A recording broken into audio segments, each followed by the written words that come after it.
Hello everyone, and thank you for joining this month's Spotlight Talk. My name is Ethan Snyder, and I'm the Manager of Collections and Public Programming at the Wharton Esherick Museum.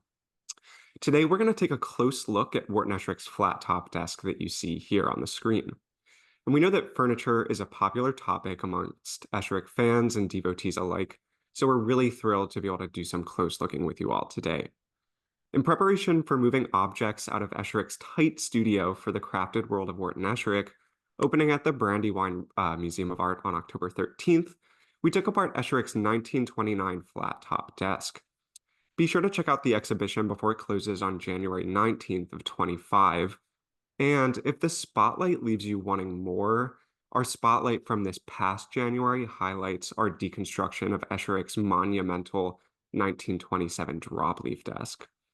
So alongside exploring what we found when taking this desk apart, today we'll also be touching on some archival photographs and preparatory materials. So in the instance that you haven't had a chance to see this desk in person on a tour, or you just need a refresher, I'll begin by giving everyone a brief rundown of what this desk is and how it's changed over time. The desk features a large walnut slab top. The legs are essentially made from two large cases that are also made from large walnut slabs, and the drawer fronts that we're seeing here are made of padauk. The secondary wood is primarily poplar, but we don't really get to see that too often. The desk was first built in 1929, and it truly is one of the greatest examples in our collection of the collaborative work between Wharton Esherick and his cabinet maker, John Schmidt. So when this desk was first created in the 1920s, this flat top desk actually had an aluminum top, as you might know.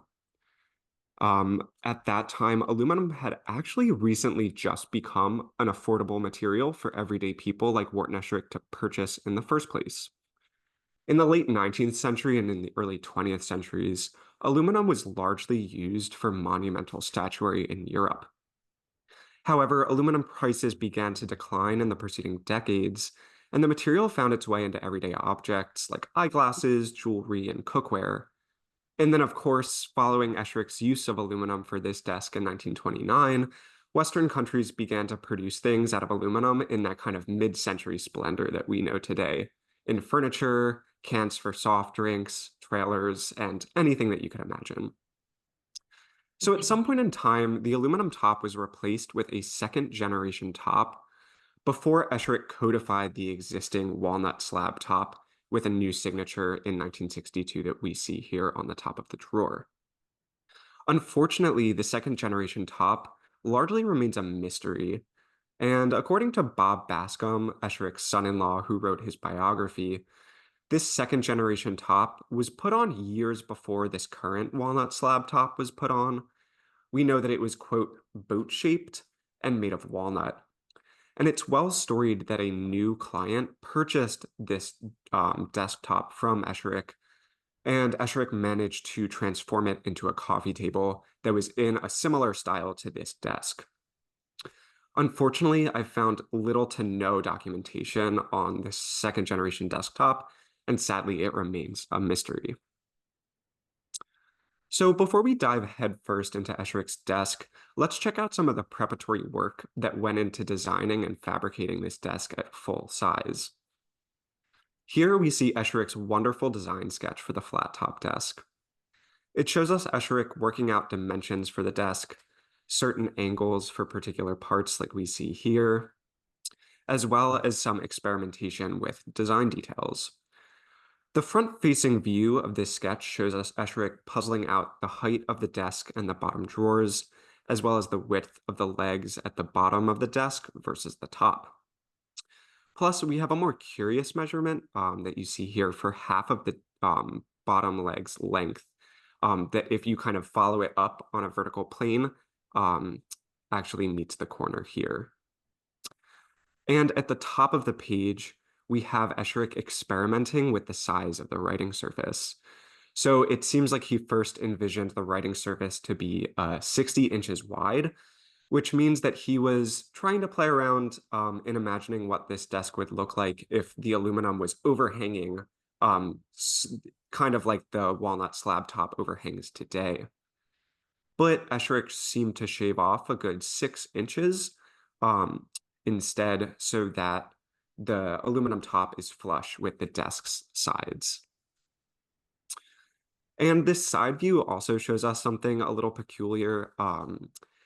And you can see here that there's these pencil marks that show the desk's bottom splaying out, kind of like Esherick's dropleaf desk from 2 years before. This design feature was never realized, but I think it's interesting that Esherick is calling back to his furniture from a couple years earlier to see what a new desk might look like with older design details.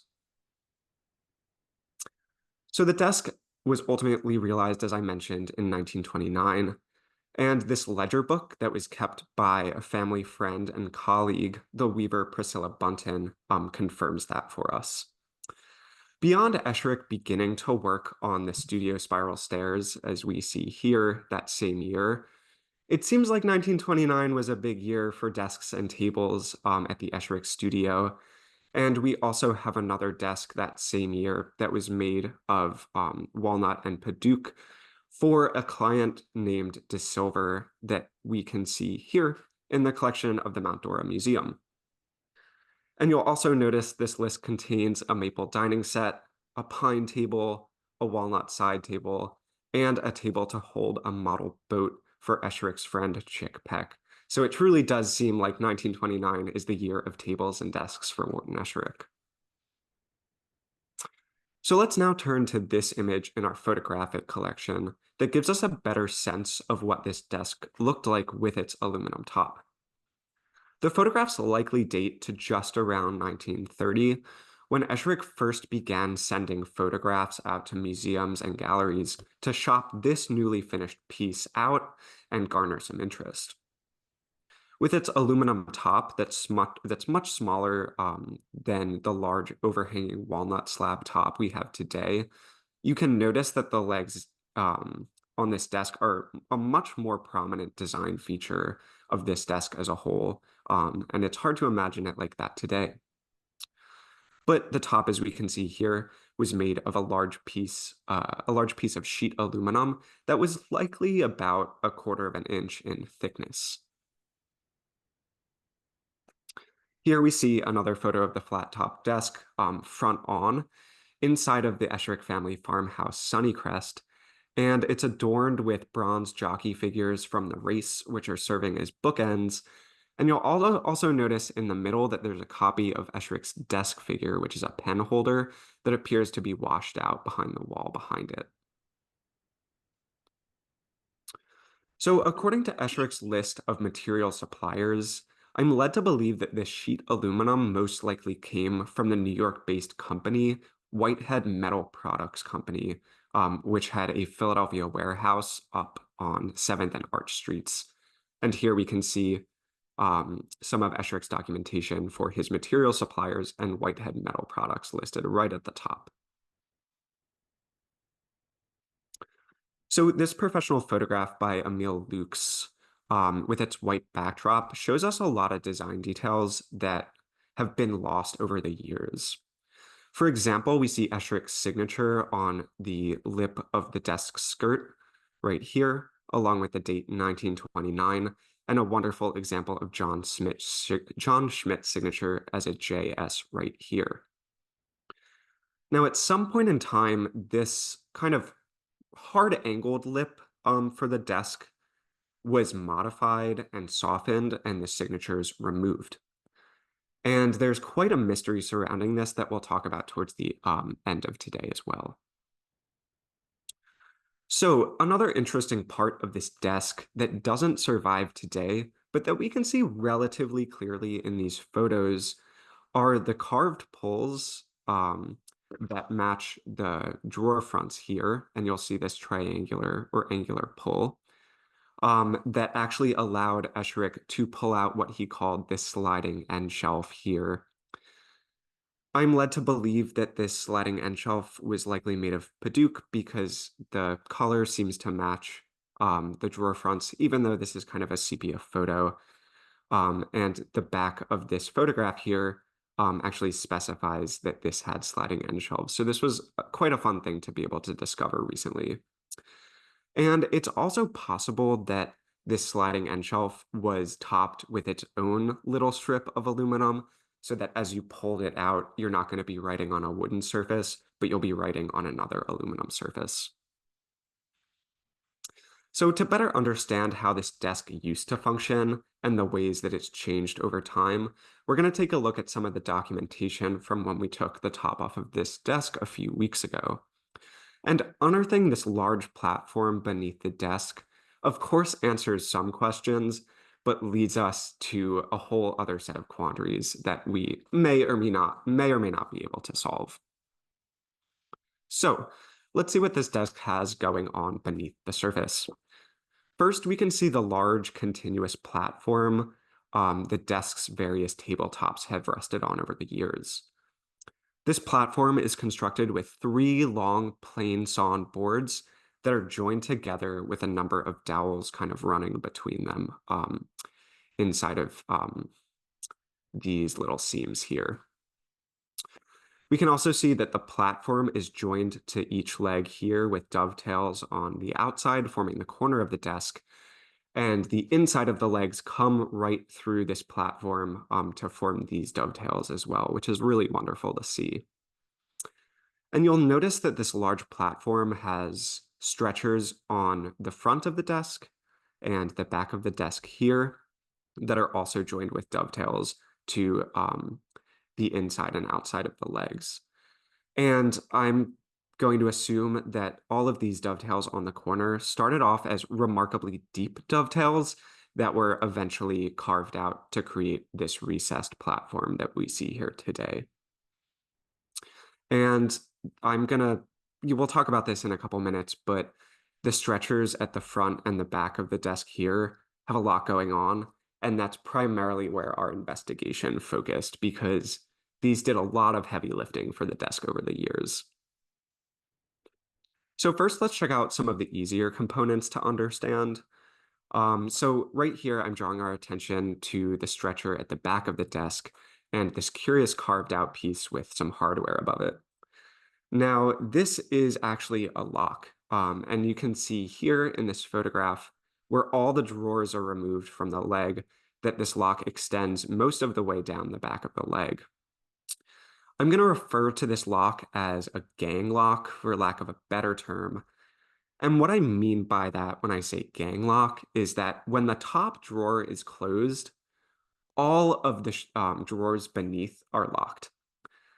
So in order to unlock the three bottom drawers, you need to open the top drawer enough that it disengages the rest of the locks going down, which I think is pretty neat. So many of the other components that we're seeing under the desktop at first were a little puzzling. And in all honesty, it would take us recreating the original aluminum top and sliding end shelves to truly understand what's going on beneath the surface. But without the original components, we're left in the realm of informed speculation today. So what I'm directing our attention to in these photographs is that thin strip of aluminum that was beneath the actual aluminum top and the sliding end shelf here. And we're led to believe that this thin strip of aluminum was somehow affixed to the sliding end shelf so that when you pull out the shelf, both the shelf and the aluminum pull out together. And we can see here in this photograph on the left, that small lip that this piece of aluminum would have sat on that is then resting on top of the sliding end shelf in this cavity here. So here's a little illustration that kind of maps out the area that this aluminum sheet that I'm pointing our attention towards would have likely covered. The aluminum sheet covered roughly 16 inches of the sliding drawer if it fit perfectly into this lip. And we'd have to do some remeasuring to determine if the sliding end shelf pulled out beyond where that piece of aluminum ended. But I'm led to believe that it wasn't designed, or that these sliding end shelves were not designed to be pulled out enough that you'd be writing past where the aluminum covers. And what we see here, below the lip and in this cavity, between the two stretchers, is where the sliding end shelf likely fit. By my measurement, it was roughly about 19 3/4 inches wide. And there are corresponding grooves that we'll look at in the next slide on the inside of each stretcher that kind of acted as runners for this shelf to slide along so that it could be easily opened and closed. The shelf was likely fit with some sort of pins on the outside, so that it could sit in that groove and slide back and forth. And there's an area here that we'll focus on in a minute, where those pins were likely installed so that you could just lay that shelf straight down and then slide it open and closed without the pin getting removed. So this arrow pointing downwards into this slot is exactly where I think that metal rod would have been installed. And you'll notice here that the groove that the sliding end shelf terminates right here so that you wouldn't be able to pull it out so far that the whole shelf topples off. Now, again, we'd have to do some remeasuring in order to determine exactly how far these shelves would have slid out and whether we'll be passing that aluminum surface. Um, but I'm led to believe that when these sliding end shelves were fully closed, they likely butted up against one another right in the center of the desk. So now we're left to puzzle what some of these other various gouges and holes were meant for. And it's not outside the realm of possibility that all these holes that I've circled on this screen were related to a secondary top or a top that we just don't know about.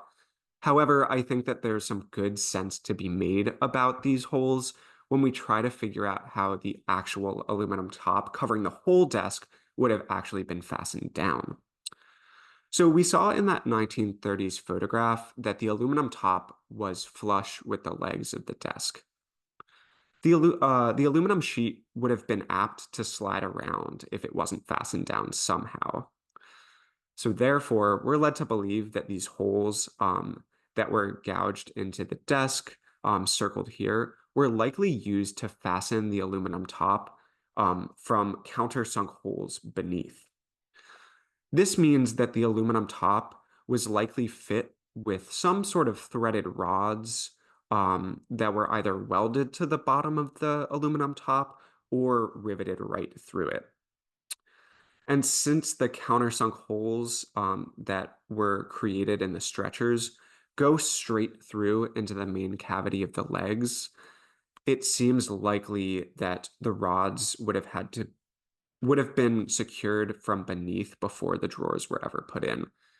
So on the other side of these holes is essentially the cavity for this top drawer here. And because there are countersunk holes on the underside of this stretcher, when you open and close the drawers, it's not going to hit any of the hardware, so nothing is sticking out from below. So one of the most remarkable things that we found during our investigation was a set of fingerprints towards the corner of this platform beneath the tabletop. When we noticed these, we all gasped, of course, as good museum staff does. And we can't be sure exactly whose they are, but if they aren't Wharton Esherick's fingerprints, they likely belong to one of his two shop hands who were working with him in the 1960s, Bill McIntyre or Horace Hartshaw. So beyond the more obvious components of the first generation desktop, such as the aluminum top itself or the sliding drawers having been removed, let's return to the question of how else this desk has changed over time. For one, what used to be those angular carved handles on either side were actually drilled into, and you can see these drill marks here inside of that carved handle. And these drill bits correspond to I guess we'll call them stretchers on either side of this new 1962 walnut desktop, so that when this top is put on, these stretchers or aprons, whatever you want to call them, just cover this up exactly enough so that a drill bit could have run through and secured the whole thing from either end. And you can also see that these areas on the front of the desk and the back of the desk on the underside were carved out so that the desk can nicely sit on top of the stretchers where all of those grooves and gouges are that we just looked at. And I think it's kind of nice that Esherick was able to create such a large top, because if you remember at the beginning of this talk, we were looking at that design sketch where Esherick was experimenting with the possibility of having a desktop that overhung.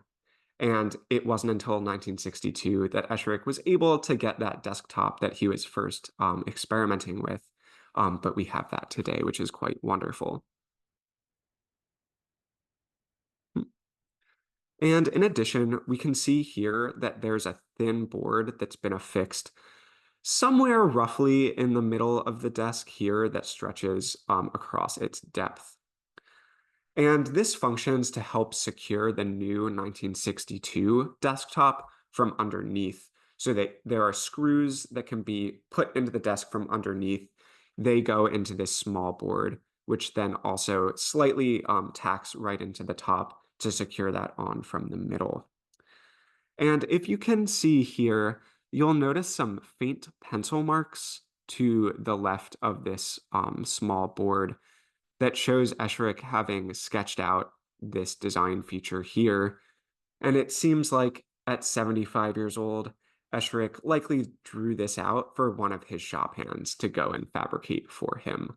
By that time, I think he was probably a little too elderly and much more focused on design to be wanting to make little things like this for himself. So now we get to one of those really big mysteries that we have yet to solve.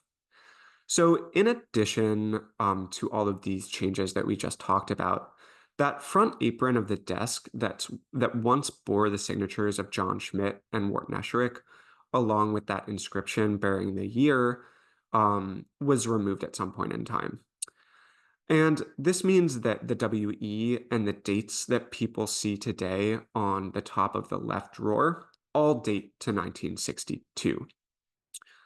And when I was first looking at these two images, I thought that this area up top had merely just been kind of shaved off so that the curve is much more organic to match the current very organic tabletop.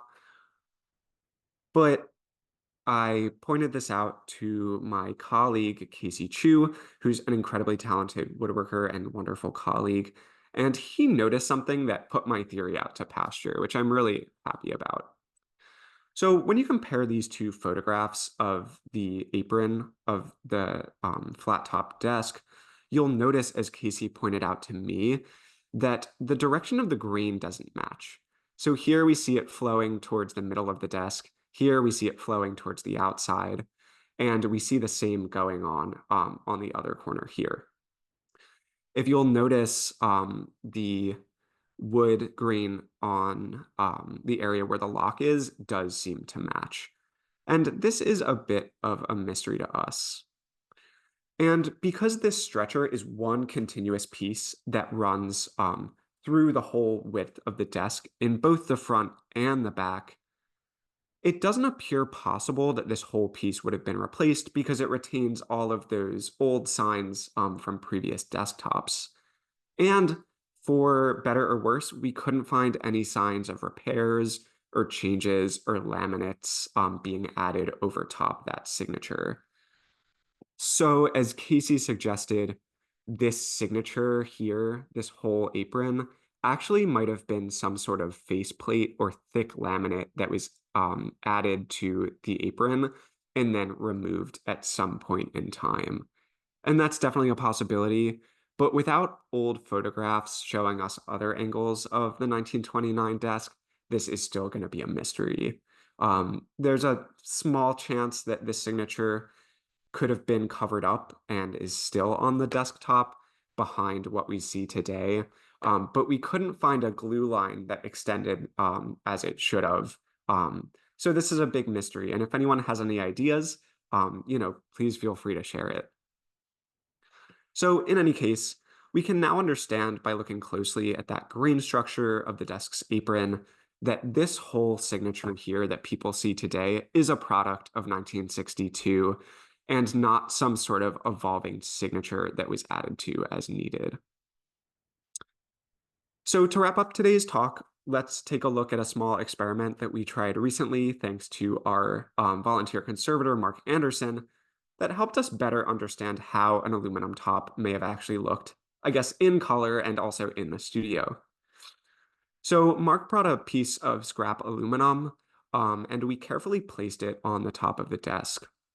And while the dimensions of this piece of aluminum do fall short, and we also don't know for sure whether the original aluminum top was shiny like this one or matte. This does give us such a better sense of what this desk originally looked like, because we can see it today in color and surrounded by other pieces of Esherick's work.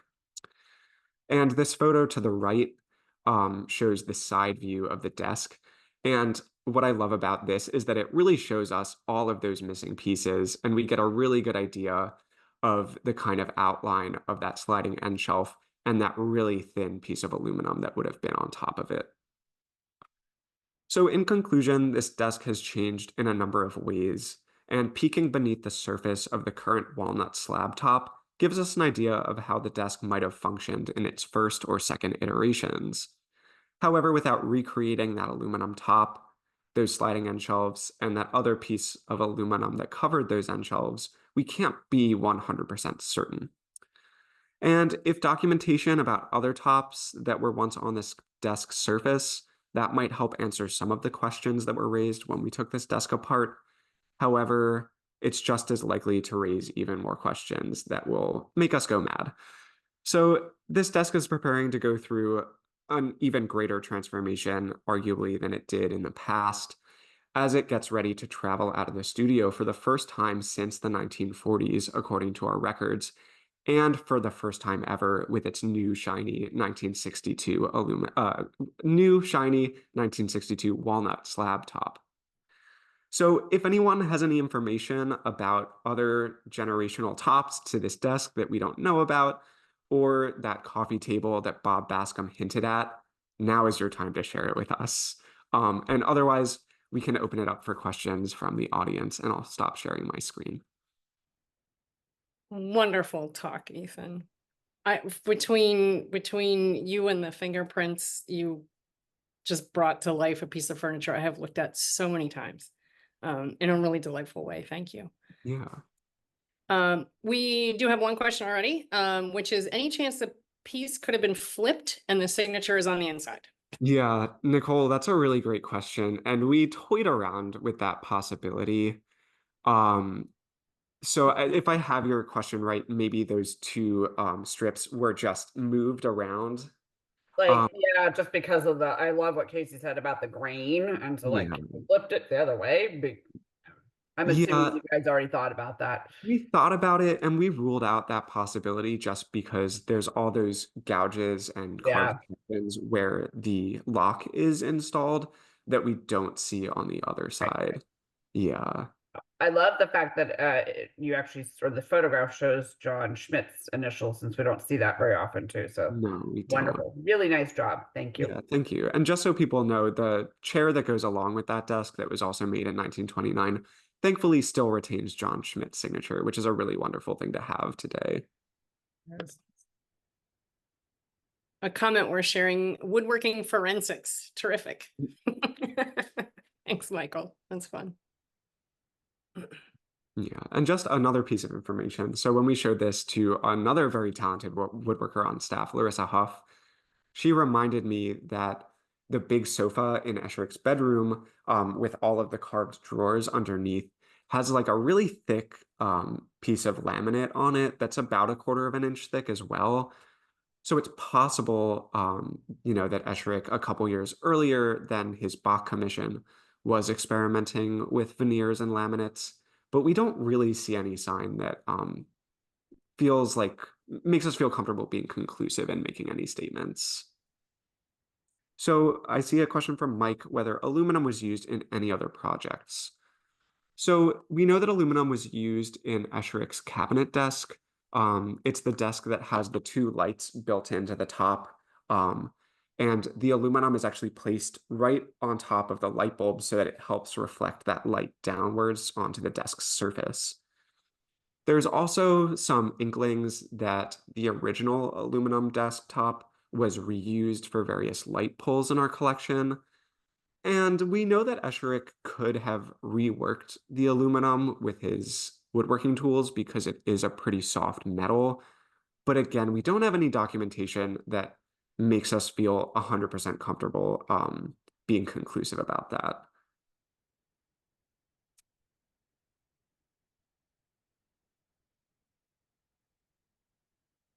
Any other thoughts or questions from the group?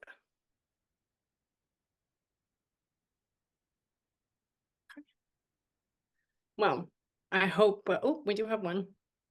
Ooh, Do we have a personal preference, 1929 or 1962? That's Julie, a Sophie's choice question, Michael. Michael, I'm going to say 1929 because it gives us a lot more room to breathe in the studio. Mm. I'm going to say 1962 because the wood grain on the flat top. So I see a question. Do we know Wharton often used materials that were given to him. Did he have a preferred wood? Um, that's a great question. Um, and it's hard to answer. We know that Esherick preferred working with domestic hardwoods later in his career after he became close with his lumber supplier, Ed Ray, who grew up on the mountainside with Esherick. And we have so many pieces from him that are made of cherry. Um, but we also know that he didn't really back down from challenging woods either.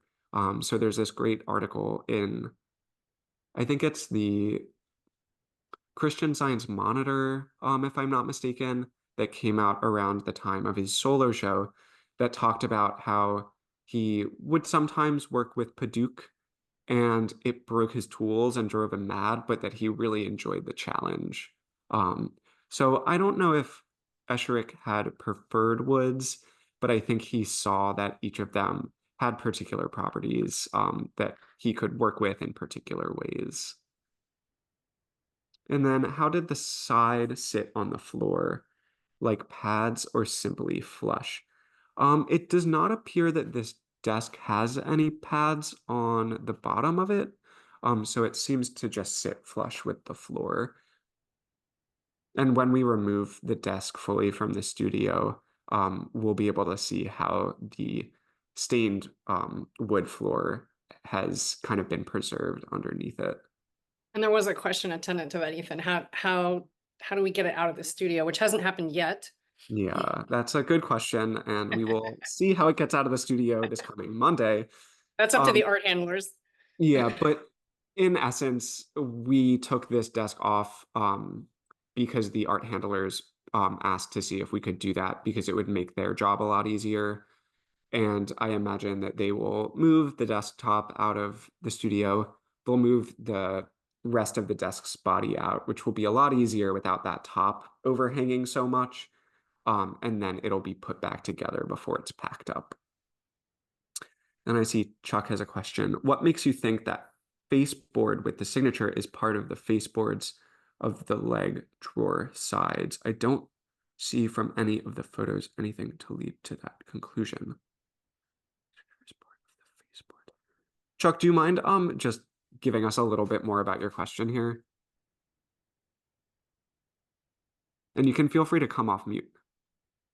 Yeah, so on one of the photos, it's more of a black and white. I forget which slide it was, but it's where you're showing the faceboard with the signatures and the faceboard without. Yes. So yeah. So I mean, from what I can see, I don't see, it sounded like you were saying that the one with the signatures, right? And I correctly, the person raised the question that the grain doesn't match the new, I'll call it faceboard below, right?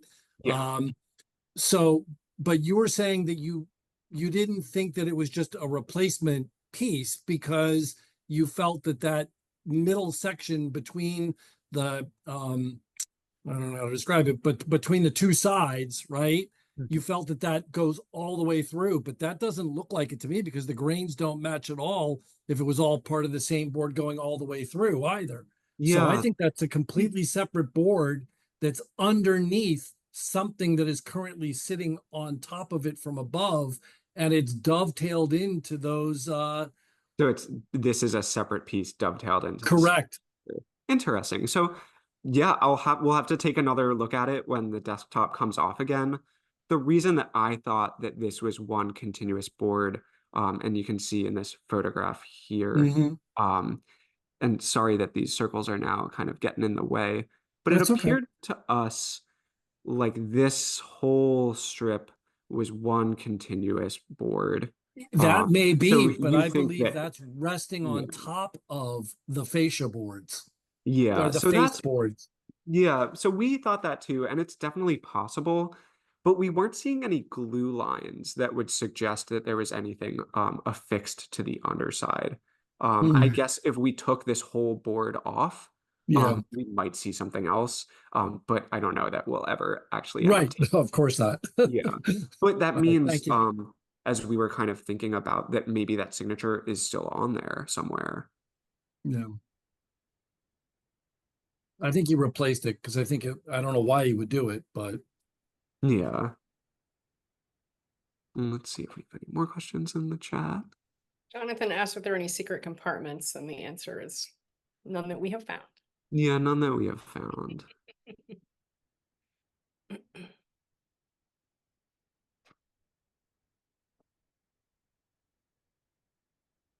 Yeah. All right, so if that's all we have, um, look forward to our next Spotlight talk in October. We're still working out the details, but we'll be able to share those with everyone soon. And we'll be sending a follow-up email, as we always do, with a recording to this talk and some further resources for you to dig into.